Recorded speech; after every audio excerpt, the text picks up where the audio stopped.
published in 2002. And more recently, just the last year, Political Economy of Colonial and Post-Colonial India, which has been published by the Primus in 2022.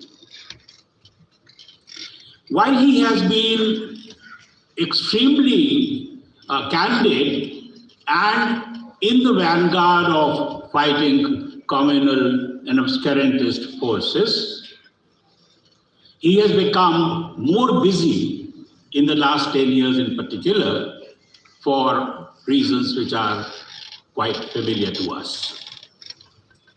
And it is reflected in his monograph, RSS School Texts and the Murder of Mahatma Gandhi, the Hindu Communal Project, which has been one of the 3 bestsellers which he has co-authored with many other historians.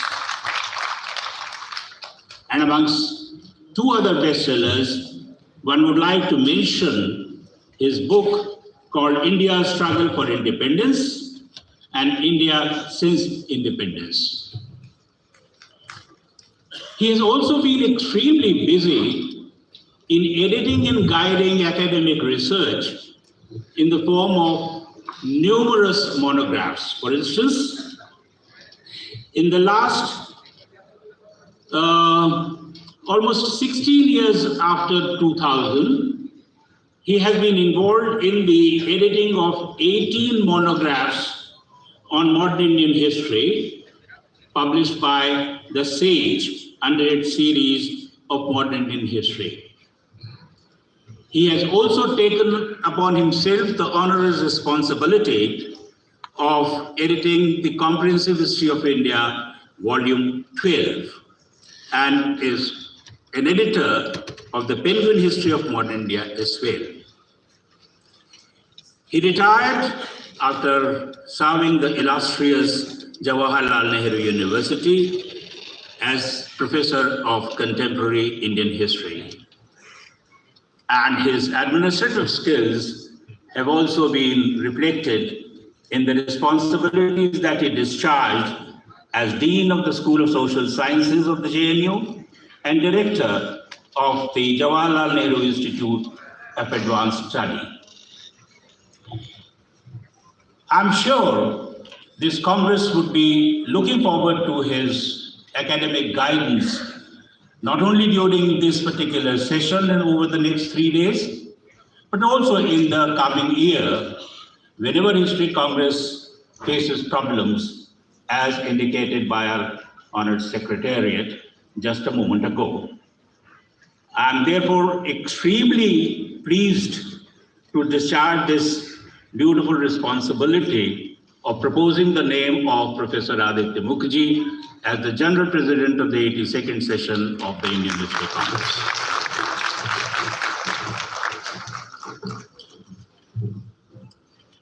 As per the tradition, I would invite another senior member of the Indian History Congress.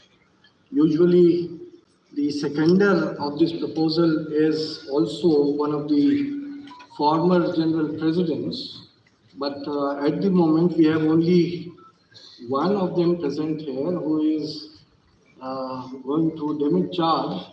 So I don't know whether I should inform him, ask him to come and second the name. Please do so, because we are bound by 2 seconds.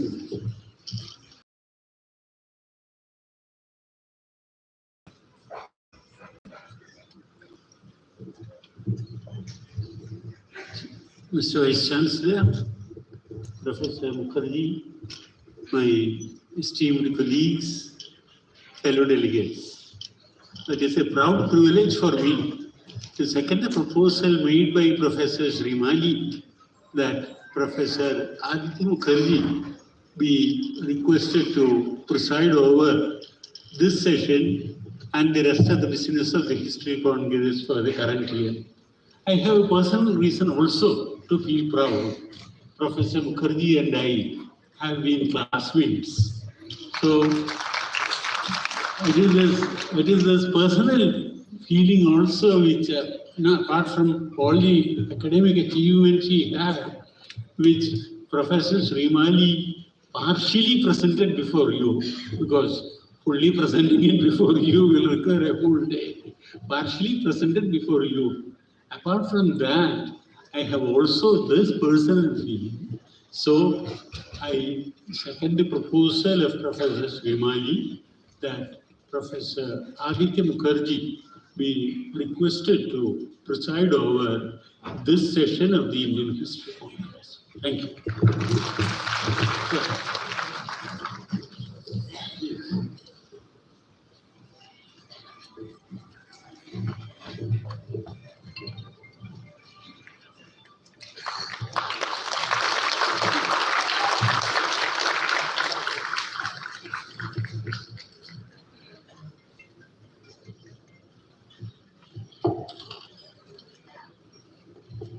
Now it is my duty to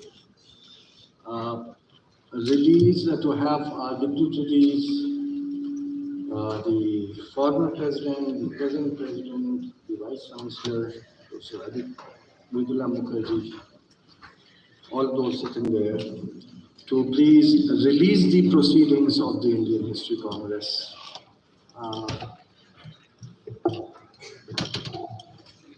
Salim, Mr. Salim, please bring the volumes.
Every 5 years, the Indian History Congress announces Professor Rajwade Lifetime Achievement Award. It's given every 5 years. This time, the committee which decides the award has announced that this year's Lifetime Achievement, Rajwade Lifetime Achievement Award would be given to Professor Ramchandra Guha.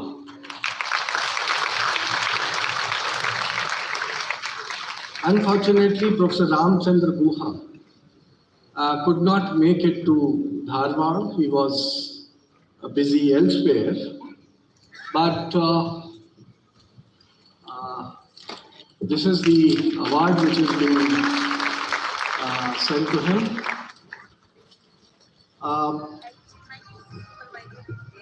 Instead of coming, he has sent a message to the members of the Indian History Congress, which I feel privileged to present before you. And this is the message which I am reading on behalf of Professor Ramchandra Guha as an acceptance message. I am greatly honored that the Indian History Congress conferred on me the V.K. Rajwade Award. Shri Rajwade was a true pioneer, not only in his historical research and writing, but also in his selfless and indefatigable efforts to collect primary source materials from remote locations across Maharashtra to aid future historians. I would like to use this occasion to offer a few remarks on the practice of history as I see it myself. I think history as an integrative discipline that incorporates the insights of sociology, economics, political science, and even, as in the case of an exciting new field like environmental history, the insights of natural sciences as well. At the same time, a historian must be driven by her sources rather than by her ideology. One must be guided above all by what the archives reveal. One must interpret the new materials one finds through the lens of analytical schemes, but one cannot let these analytical schemes determine the process of research itself. Secondly, I believe that history is both a branch of social science and literature. It is not simply the telling of stories, rather, it is the portrait of a past age and evocation of its social, economic, and political structures and of the lives and labors of people now long dead. However, it is important to communicate one's research findings in accessible and even elegant prose. Unlike a discipline like physics, where technical and mathematical language is inescapable in conveying one's research results, in the case of history, its practitioners can communicate even the complex and subtle of their research findings in the language of everyday life. One must therefore write not merely for one's scholarly peers, but seek to reach a wider audience beyond the academy. Thirdly, I strongly believe